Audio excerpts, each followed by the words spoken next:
Hello everyone. तर मागच्या 3 भागांमध्ये आपण पाहिलं, की एका 8व्या-9व्या इयत्तेतल्या मुलाने आपल्या 2 मित्रांना गमावल्यानंतर एका हळहळीचा सामना केला आणि त्यानंतर त्याच्या बाबांना भीती वाटून त्यांनी तडकाफडकी बदलीचा अर्ज जमा केला होता आणि बदली झाली देखील. तर त्यानंतरची गोष्ट आता पुढे आहे आणि मागच्या गोष्टीत सांगितल्याप्रमाणे या गोष्टीमध्ये आपण एक असं भूत पाहणार आहोत, जे भूत विकत मिळत होतं. काही हजार रुपयांना हे भूत विकत मिळतं आणि त्याच्या काही इच्छा असतात. त्या इच्छा पूर्ण कराव्या लागतात, नाहीतर त्याचे खूप मोठे तोटे होतात. तर तीच गोष्ट आपण इथून पुढे आता ऐकणार आहोत. तर एक छोटासा इंट्रो आणि मग ऐकूयात ती गोष्ट.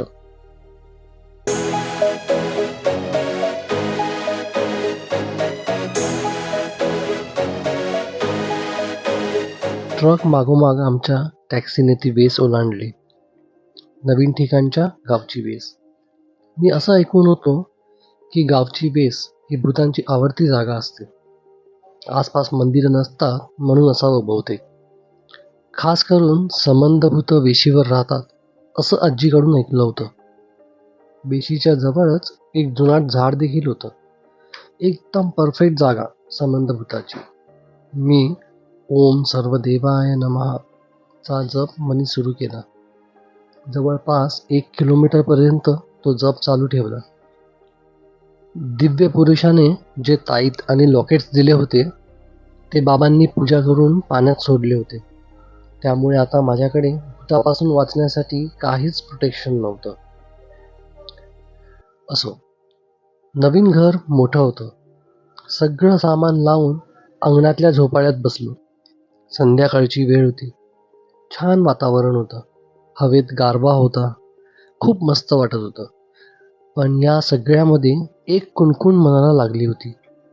मागच्या वेळी टॅक्सीमध्ये डाकघराचा फोटो असलेलं एक पुस्तक दिसलं होतं. ती एका प्रकारची हिंट मिळाली होती पुढे काय घडणार त्याची. या खेपेस असं काही लक्षवेधक दिसलं नव्हतं. एक साधारण टॅक्सी होती. देवाचं एक छोटंसं मंदिर डॅशबोर्डवर होतं. त्याच्या आजूबाजूला आर्टिफिशियल फुलं होती. एक कापडाची बाहुली वर मधल्या आरशाला लटकवलेली होती. उदबत्तीचा घमघमाट सुटला होता. स्टिअरिंगच्या मागच्या स्पीडोमीटरवर सुद्धा देवाचा फोटो होता. झोपाळ्यात बसून हाच विचार केला की काही दिसलं नाही म्हणजे काही घडणारे नाही. परत असं काही बघायच्या मनस्थितीतही नव्हतो. बघता बघता 2 महिने उलटून गेले. नवीन मित्र झालेच होते. सगळं काही सुरळीत चालू होतं. आम्हा सगळ्यांमध्ये श्रीमंत मित्र होता प्रकाश. मोठं घर, गाड्या, जमिनी, ट्रॅक्टर्स सारं काही मौजूद होतं. रोज शाळेत ने-आण करण्यासाठी गाडी होती.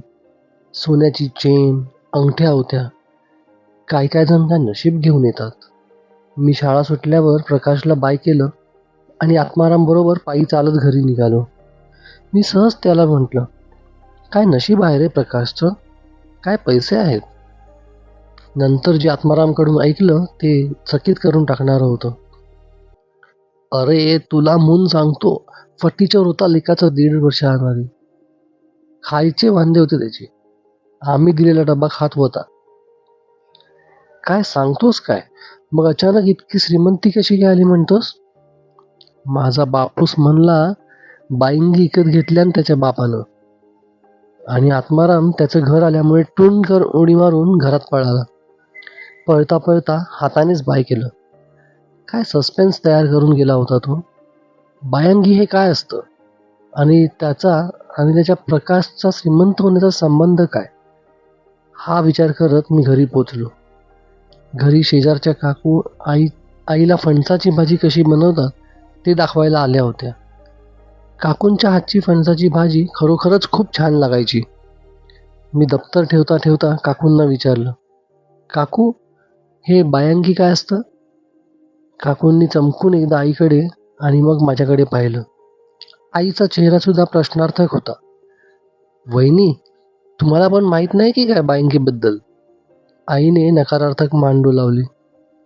एखादे शास्त्रज्ञ जसे आपली थेअरी समजावून सांगतात, तो आणून काकूंनी माहिती द्यायला सुरू केलं. त्यातून मला इतकं समजलं की बायांगी हे एक प्रकारचं भूत असतं जे भरभराट करतं आणि 10,000 रुपयांना विकत मिळतं.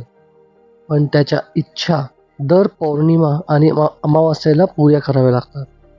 जर इच्छा पुऱ्या केल्या नाहीत तर ते खूप वाईट करू शकतं. मला तर ऐकून गंमतच वाटली. भूत विकत मिळतं ही गोष्ट मला खूप मनोरंजक वाटली. कसं बरं असेल ते भूत? बाटलीत बंद केलेलं छोटंसं भूत जे आपल्याला श्रीमंत बनवतं.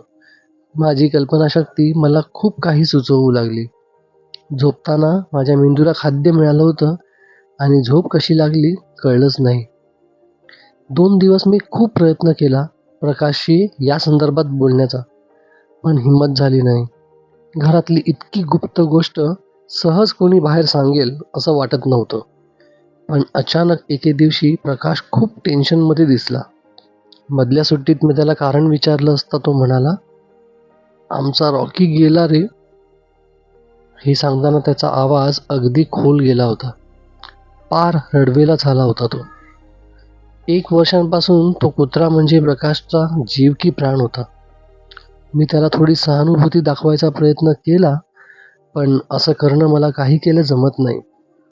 त्याच्या सांगण्यातून आणि चेहऱ्यावरून मला एक गोष्ट नक्कीच समजून चुकली होती की तो काहीतरी लपवत होता. मग मी पण जास्त खोदून विचारलं नाही. त्याला थोडा वेळ देणं गरजेचं होतं. असेच आणखी 3 दिवस पार झाले.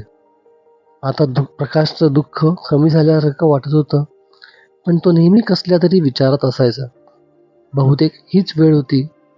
विचारून टाकू, मी मनी विचार केला. मी विचारायचा अवकाश आणि प्रकाश भडाभडा.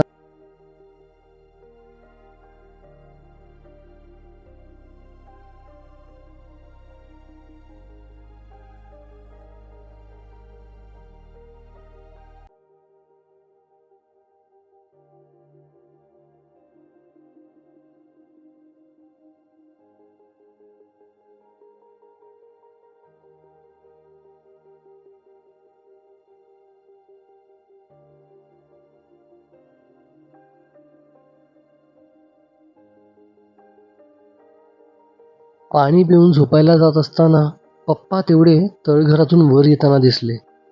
त्याच दिवसापासून रॉकी गायब आहे. पप्पांनी का बरं केलं असेल रे? एवढं बोलून त्याचा बांध फुटला आणि तो ढसाढसा रडू लागला. माझ्या सांत्वनाचा त्याच्यावर काही उपयोग झाला नाही. पण माझ्या मनाला तीच घरघर लागली. आत्मारामने सांगितलेली बायांगीची गोष्ट आणि रॉकीची गोष्ट कडीला कडी जुळत तर होती. एकच जाणकार मला माहिती होता, जो याबद्दल जास्त माहिती देऊ शकत होता. आमचा आत्माराम. यावेळी मी शाळा सुटल्यावर तळ्याकडे जायचा प्लॅन बनवला. तळं काही लांब नव्हतं आणि आम्हाला एक जागा हवी होती चर्चा करायला. प्रकाश, मी आणि आत्माराम अशी आमची तिकडी तळ्यावर पोचली.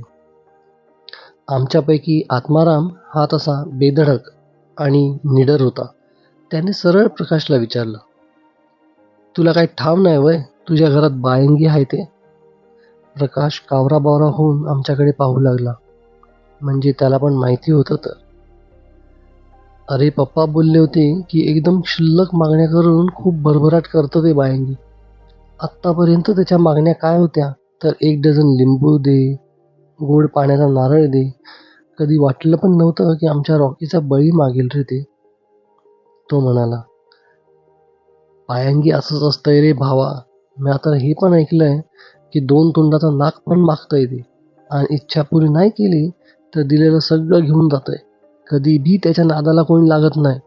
तुझा बापूस कसा फसला त्या वेशीवरच्या गोसाव्याच्या बोलण्यात र बाबा. झालं ते झालं.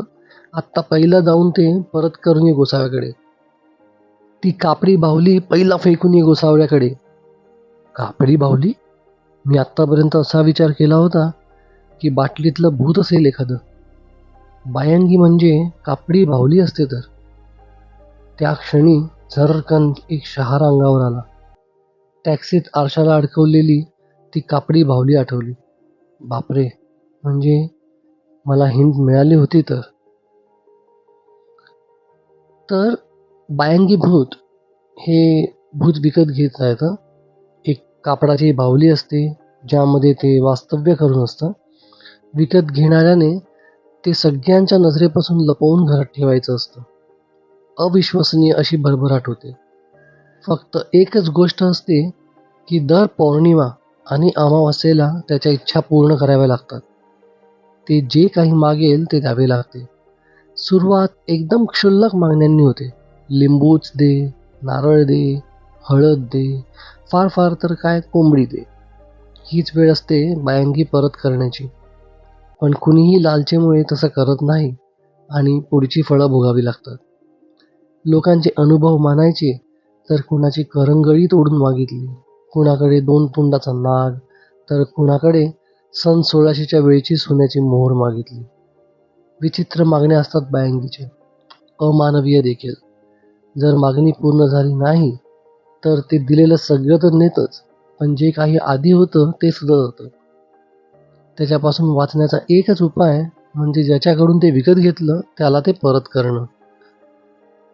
काही लोकांनी त्याला जाळायचा देखील प्रयत्न केला होता, त्या बाहुलीला, पण तरीसुद्धा नंतर जे अघडीत घडायचं ते घडलंच होतं. 1 आठवडा खर्ची करून मी सगळी माहिती मिळवली होती.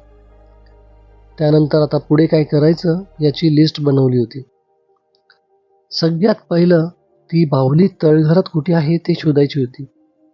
मग ती हळूच घेऊन वेशीवरच्या गोसाव्याकडे जायचं आणि एकदाची परत करून टाकायची.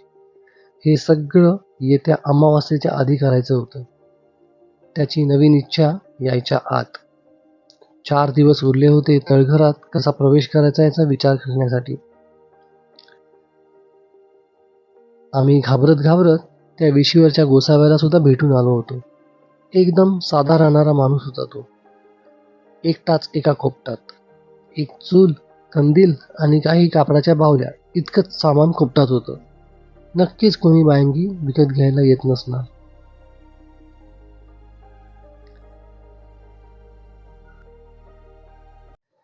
गोष्ट आवडली की नाही ते कमेंट करून नक्की सांगा. आणि अर्धी राहिलेली जी गोष्ट आहे आता पुढची, ती पुढच्या भागात करूया. कमेंट करून सांगाल तर मला आवडेल आणि मोटिवेशन सुद्धा मिळेल अजून असेच काही भाग रेकॉर्ड करण्यासाठी. तर भेटूयात पुढच्या भागात.